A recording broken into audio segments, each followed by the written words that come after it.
Bienvenido.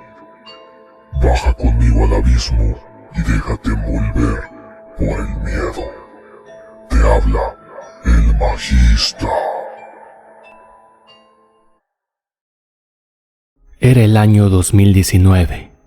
Vivía en un rancho llamado Bellavista, que se ubicaba por las cumbres de Veracruz.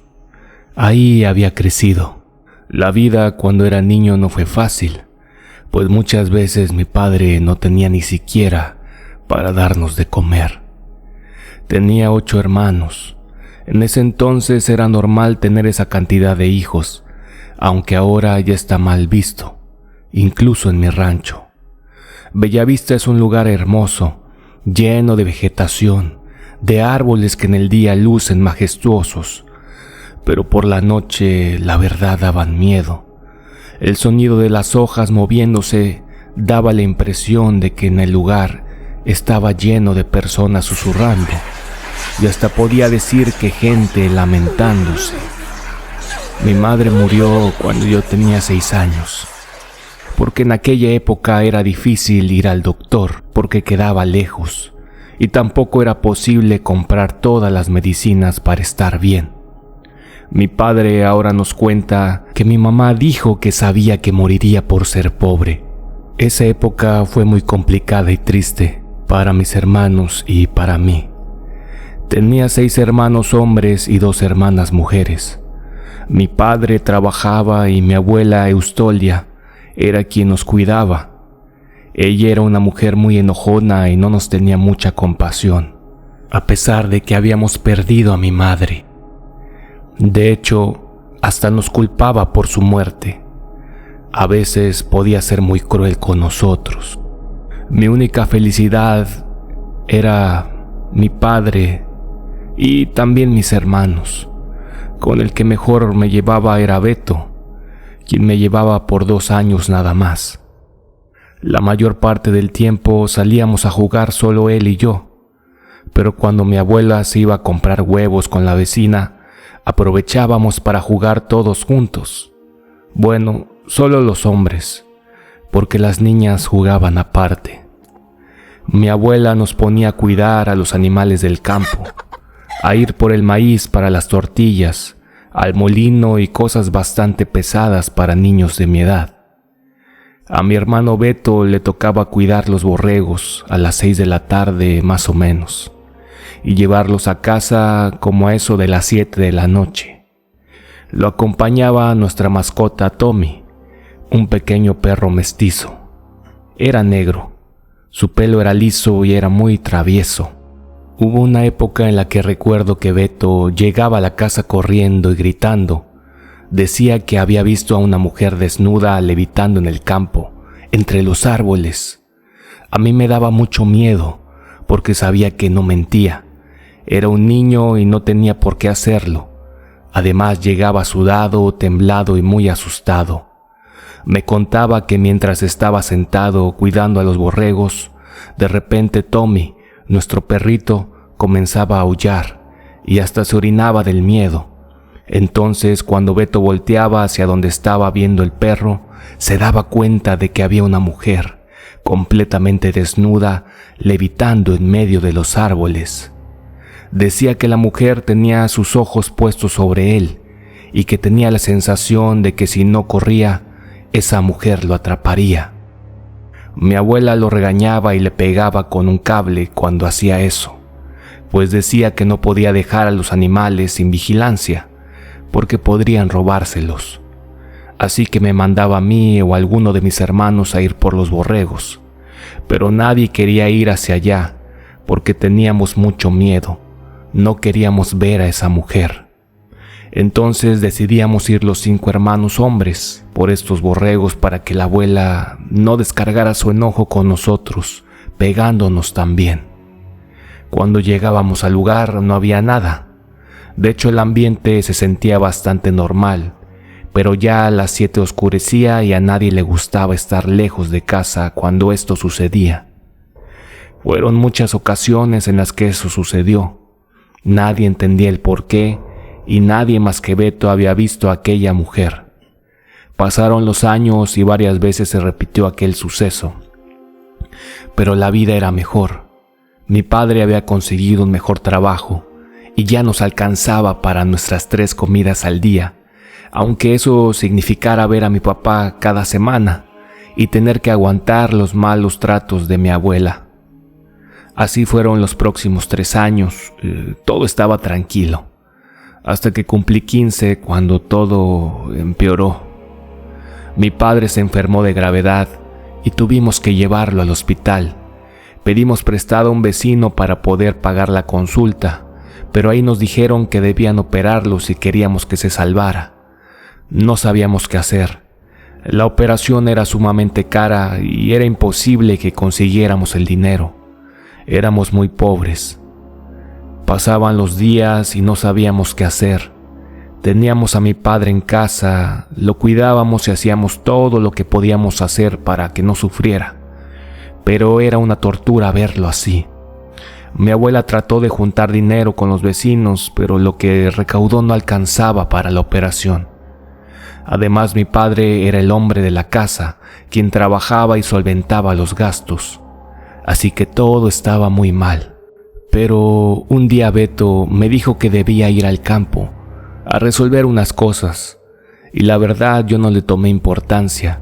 Al cabo de unas horas, cuando ya había caído la noche, volvió.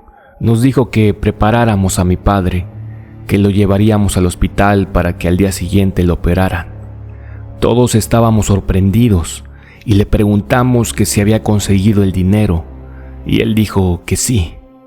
Pero cuando le preguntamos que de dónde lo había sacado, nos dijo que eso era lo de menos. Preparamos todo y los vecinos, quienes tenían una camioneta muy vieja, nos llevaron al hospital más cercano. Todo el camino me pregunté que de dónde había sacado ese dinero. No tenía sentido. Como ya había dicho, era casi imposible. Nadie en el pueblo tenía esa cantidad. Seguro mi hermano estaba metido en algo malo. Al día siguiente operaron a mi padre, y mientras esperábamos que saliera le pregunté a Beto en privado que de dónde había sacado el dinero. Él me dijo que eso no importaba, que lo importante era que nuestro padre estaría bien. También me dijo que en un año él cumpliría 18 y que empezaría a buscar un trabajo para ayudar a la familia. Decidí ya no preguntar más, porque sabía que no me iba a decir por más que insistiera. Pasados los días mi padre comenzó a recuperarse. Claro que debía pasar varios días recuperándose, pero todos estábamos más tranquilos y felices, porque por un momento creíamos que le pasaría lo mismo que a nuestra madre. Todo estaba bien y al parecer nadie recordó preguntarle a Beto de dónde había obtenido ese dinero. Una tarde Beto y yo salimos a buscar a Tommy, nuestro pequeño perrito, porque se había escapado. Caminamos entre los grandes árboles y platicamos mucho, como cuando éramos niños, pero después de un rato nos percatamos que entre todos esos árboles había unas carpas, ropa tirada e incluso armas. Mi hermano me dijo que seguramente eran de algún cártel, que sus amigos le habían contado que ya habían llegado a Bellavista y que estaban reclutando gente. Yo me asusté y le dije que nos fuéramos de ahí. Él asintió moviendo la cabeza, pero se quedó unos minutos más mirando. Parecía que no había nadie. Le toqué el hombro y le repetí que debíamos irnos. De regreso tuvimos la suerte de encontrar a nuestra mascota, así que todo había valido la pena. Cada día parecía mejor para nuestra familia después de eso, hasta que un día algo cambió. Me di cuenta de que mi hermano Beto salía cada vez más y llegaba muy tarde. Él decía que era porque estaba buscando trabajo, pero yo lo conocía bien y sabía que había algo más que eso. Una noche, mientras esperaba a Beto, me quedé dormido y en mis sueños lo vi. Estaba frente a frente con esa mujer que describía, que veía cuando iba a cuidar a los borregos. Yo nunca la había visto, pero algo en mi sueño me decía que era ella. Pero unos segundos después algo me despertó. Era mi hermano Beto, quien me movía con fuerza. No lograba verlo muy bien por la oscuridad, pero noté que estaba llorando. y una gota de su sudor cayó en mi brazo. Le pregunté que si estaba bien y él me dijo que no. Me dijo que saliéramos y que afuera podría contarme. Salimos y nos alumbramos con una vela. Hacía mucho frío. El viento pegaba en la cara y la neblina daba un aspecto terrorífico al campo. Nos sentamos en unos troncos y le pregunté qué estaba pasando. Él me dijo que solo me contaría porque tenía confianza en mí y que sabía que no le diría a nadie. Además dijo que no podía más. Lo escuché con atención y comenzó a contarme que cuando mi padre había enfermado, tenía mucho miedo de que le pasara lo mismo que a mi madre y que él sabía que no podía soportar estar así, que quería ayudar, encontrar la solución para conseguir el dinero. Me dijo que un amigo suyo que vivía en el pueblo le dijo que podía pedirle al diablo que lo ayudara y que si le ofrecía algo lo suficientemente jugoso a cambio, el diablo podría ayudarlo. Cuando dijo eso abrí mis ojos sorprendido y le pregunté que si acaso estaba loco, pero él me interrumpió. Me dijo que como no tenía otra opción, le hizo caso a su amigo y una noche pidió al diablo varias veces que lo ayudara, hasta que se quedó dormido y comenzó a soñar con la mujer que le evitaba y que lo atormentaba cuando cuidaba a los borregos. En su sueño esa mujer se acercaba a él y le decía que debía ir a verla al día siguiente al campo para poderle cumplirle su petición. Cuando despertó sabía que debía hacerlo, y más aún cuando vio cómo estaba mi padre. Con miedo fue al lugar donde siempre veía a esa mujer, a la misma hora en la que lo mandaban a cuidar a los borregos. Esperó unos minutos muriéndose de miedo. En el momento en que estaba decidido a irse, escuchó algo entre los árboles, y cuando entrecerró los ojos para ver mejor, se dio cuenta de que era aquella mujer acercándose poco a poco a él. El terror se estaba apoderando de sus piernas y quería huir corriendo de ahí, pero el deseo de ver bien a nuestro padre pudo más y aún con lágrimas en sus ojos se quedó. Me contó que esa mujer se veía 1000 veces más espantosa de cerca, que en sus ojos había dientes y que en su boca sangre, y tenía un olor putrefacto. Estaba desnuda y su piel era casi verdosa. La mujer le dijo con una voz de otro mundo que el Satanás la había mandado y que le concedería el favor solo si él le daba un sacrificio humano. El dinero que necesitaba estaba enterrado justo ahí, pero si lo tomaba debía estar consciente de que debía entregar su sacrificio. Pero si lo tomaba y no entregaba lo que el diablo le pedía, entonces uno de nuestros hermanos moriría e iría directo al infierno. En el momento en que quise interrumpir a Beto, él me dijo que lo dejara terminar y siguió con su relato, contándome que como no tenía idea de qué hacer, desenterró el dinero, que era justamente lo que necesitaban para la operación de nuestro padre, y que aunque tenía miedo, sabía que debía cumplirle al diablo. No quería que se cobrara solo con alguien de su familia. Así que recordó cuando habíamos ido a buscar a Tommy y fue de nuevo esperando ver a los sicarios para pedirles trabajo y así cumplir su cometido, sin que él mismo decidiera a quién matar.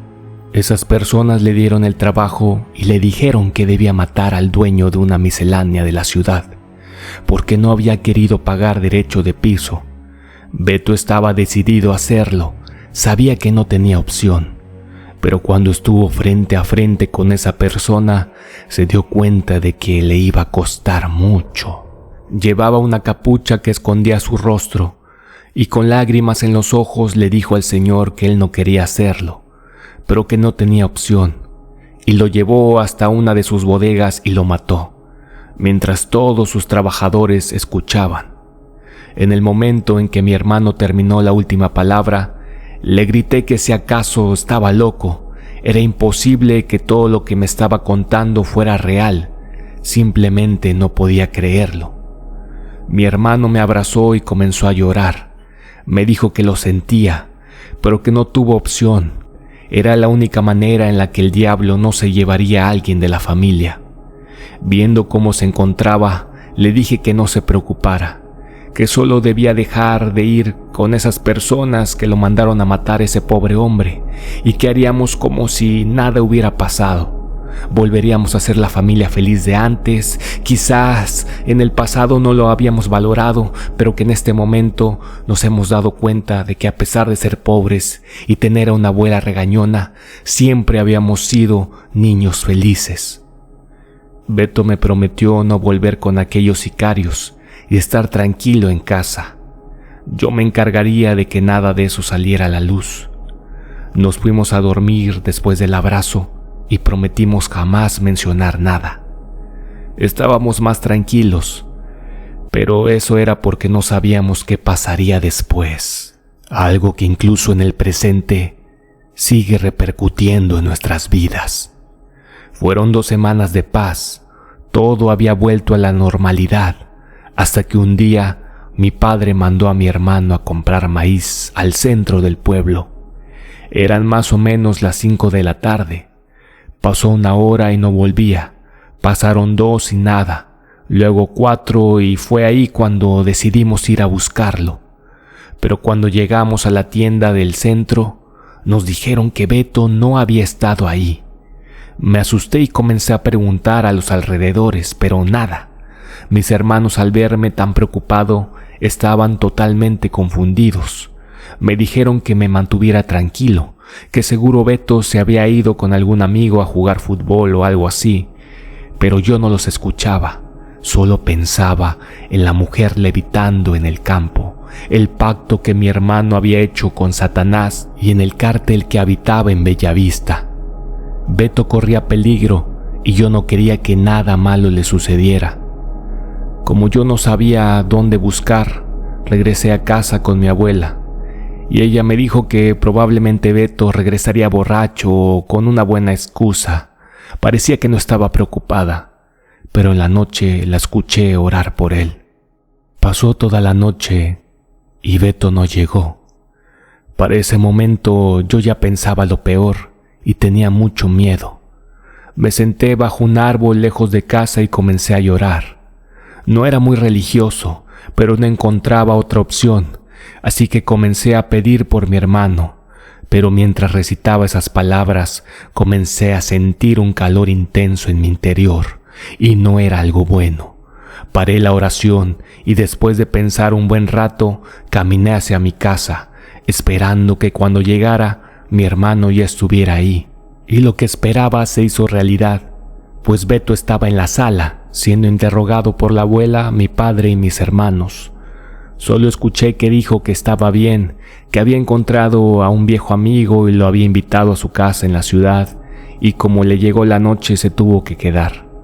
Lo reprendieron diciéndole que jamás volviera a hacer algo así, pues nos tenía a todos preocupados. Cuando Beto entró al cuarto le pregunté qué le había pasado. Le dije que no me creía la historia de que se había ido con un amigo. Me miró con tristeza y me dijo que saliéramos a hablar. Al llegar a un lugar más tranquilo, me contó que antes de llegar a la tienda del centro, varios hombres encapuchados lo interceptaron, le cubrieron la cara y lo subieron a una camioneta. Ya estando en el destino, comenzaron a golpearlo, pero solo en lugares en donde no se notara, como en el estómago, las piernas, el pecho. Después le cortaron un dedo del pie y luego le pusieron alcohol. Dice que jamás había sentido tanto dolor en su vida. Se quitó el zapato y me mostró su pie. Luego se alzó la playera y estaba todo lleno de moretones. Inevitablemente comencé a llorar y él me abrazó. Era mi mejor amigo, mi hermano, y me dolía que estuviera pasando por todo esto. Él trató de calmarme. Me dijo que no pasaba nada, que ya estaba resuelto. Me contó que uno de los más pesados del cártel había hablado con él y que le había dicho que no podía simplemente desaparecerse y hacer como si nada. Si ya había entrado a ese mundo, jamás podía salir, solo muerto. Pude ver su expresión de miedo, de resignación y de tristeza. Esa tarde nos tiramos en el pasto, sabiendo que nada volvería a ser igual jamás. Pasaron los años y mi abuela murió. Ella jamás supo que su nieto era parte de los sicarios del pueblo, y eso era un alivio. Luego yo me vine a vivir a la ciudad y me traje a mi padre. Encontré un trabajo bastante decente en una fábrica de zapatos. Mis hermanos igual. Dejamos aquel pasado, aquel ranchito hermoso que un día nos vio nacer. Todos menos Beto. Él se quedó en Bellavista. Compró una casa y nunca sentó cabeza. Hasta el día de hoy. Tiene hijos por todo el pueblo y sigue trabajando en lo mismo. Siempre que puedo lo visito o me visita. Me cuenta cómo le va en el negocio y la verdad es que desde hace muchos años sus ojos ya no tienen brillo. Sus labios están secos. Simplemente ya no es el mismo. Pero yo siempre lo voy a querer. Él siempre será mi hermano y entiendo su cambio. Beto no tuvo opción y todo lo hizo por su familia, porque puso a mi padre antes que a él mismo y eso siempre se lo voy a agradecer. Muchas veces me contó que había vuelto a ver a la mujer levitando cerca de su casa y que temía que algún día fuera por él. Sabía que estando en ese mundo todo era posible. Había ayudado mucho al pueblo, daba despensas, incluso dinero a los más necesitados. Las personas de ahí lo querían mucho y hasta llegaron a nominarlo para ser presidente, pero nunca pasó. Su apodo era Metra y sigue ahí. No tiene opción. ¿Quién diría que ya no le debe nada al diablo, pero sí a un cártel? Y bueno, esa es la historia de mi familia, más específicamente de mi hermano. La pobreza nos quitó a mi madre, pero gracias a él tenemos a mi padre. Gracias por acompañarme en este abismo de terror y sufrimiento. Se despide el Magista.